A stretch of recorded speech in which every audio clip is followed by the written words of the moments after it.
د موږ سره اوله دهشتګردي زموږ د قام سره چې عیسی علیه السلام هم نه و پیدا سوی.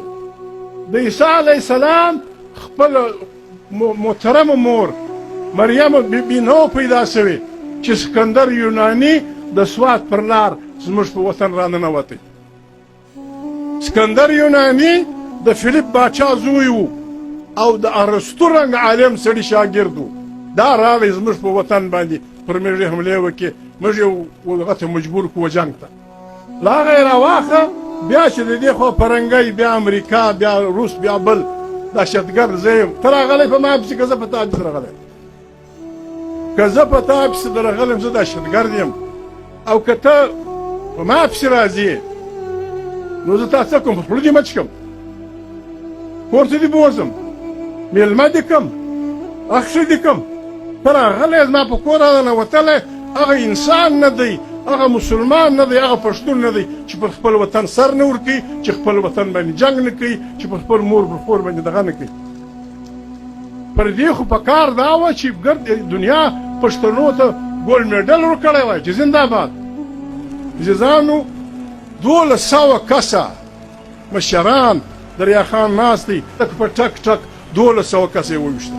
1200 کسه په ټک ټک.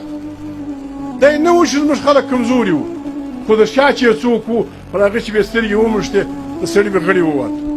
ما پر څه شي وژنې؟ په اورزي کې په جرګو کې خلک مړه سول، په درادم خیل کې مړه سول.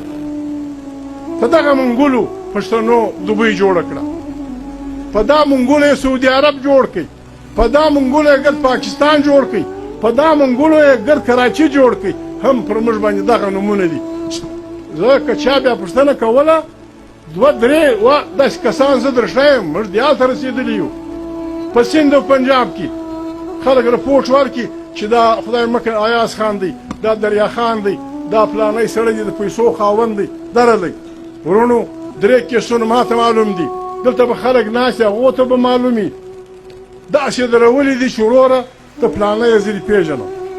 دغه 2 بمه، دغه کارتوس، دا 3 کیلو هیروین، دا 2 کیلو چرس درته کښېږدم که 50 لکه روپۍ راکوې. هېڅ نه، خالي موټر په سند کې، په پنجاب کې په خالي موټر کې عزتمن خلک ناست چې دغه شیان درته ږدم 50 لکه روپۍ راکړه. سردار قاسم خانه زه یې پېژنم، پیسې ورکړي. هېڅ نه و پیسې غریب ورکړي. څه وکړم؟ دا زموږ د کام حالت. پر 12 مه یې موږ څرنګه مړه کړو، تر اوسه زموږ د رکشې تاوان، تر اوسه زموږ د فلاني تاوان چا نه دی راکړی. دا جرګه موږ خالي قربانه یو. دلته به خلک یو د بل مخالف خبرې هم کوي، پروا نه لري.